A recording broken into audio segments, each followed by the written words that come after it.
যার গালি দেওয়ার ক্ষমতা থাকার পরও হজম করে ফেলে, দেয় না। মারার ক্ষমতা থাকার পরও মারে না, যা বাদ দিলাম।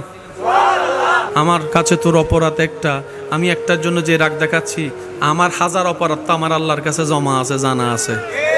আমি যদি তোকে মাফ করতে না পারি, আমি সব রবের কাছে মাফ চাইবো কোন মুখে? যা, আমি তোকে মাফ করে দিলাম, ভাই হিসেবে না, আমার রবের বান্দা হিসেবে মাফ করে দিলাম। রব বলে যে মাফ করা তো আমার শান, তুই কেন মাফ করলি? তখন বান্দা বলে যে আল্লাহ, আমি শুনেছি তুমি মাফকারীকে ভালোবাসো, ক্ষমা করলে ভালোবাসো, তোমার ভালোবাসা পাওয়ার জন্য, তোমার প্রিয় হওয়ার জন্য আমি মাফ করে দিলাম।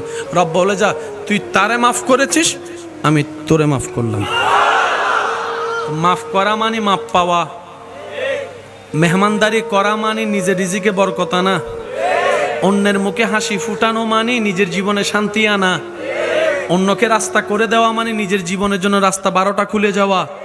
সেজন্য রবের জন্য যা করে মানজা জমা আছে, জানা আছে। আমি যদি তোকে মাফ করতে না পারি, আমি সব রবের কাছে মাফ চাইবো কোন মুখে?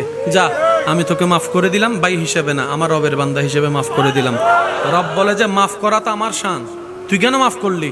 তখন বান্দা বলে যে আল্লাহ, আমি শুনেছি তুমি মাফকারীকে ভালোবাসো, ক্ষমা করলে ভালোবাসো, তোমার ভালোবাসা পাওয়ার জন্য, তোমার প্রিয় হওয়ার জন্য আমি মাফ করে দিলাম। রব বলে যা, তুই তারে মাফ করেছিস, আমি তোরে মাফ করলাম।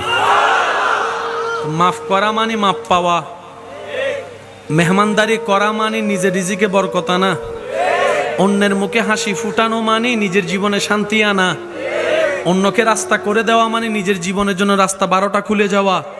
সেজন্য রবের জন্য যা করে মানজা বিল হাসানাতে ফালাহু আশরু আমসালিহা, সর্বনিম্ন 10 গুণ বেশি পাওয়া হয়। আর রব্বুল আলামিন কখনো ওয়াদা ভঙ্গ করে। আল্লাহ আমাদেরকে পাওয়ার মতো যোগ্যতা অর্জন করার তৌফিক দান।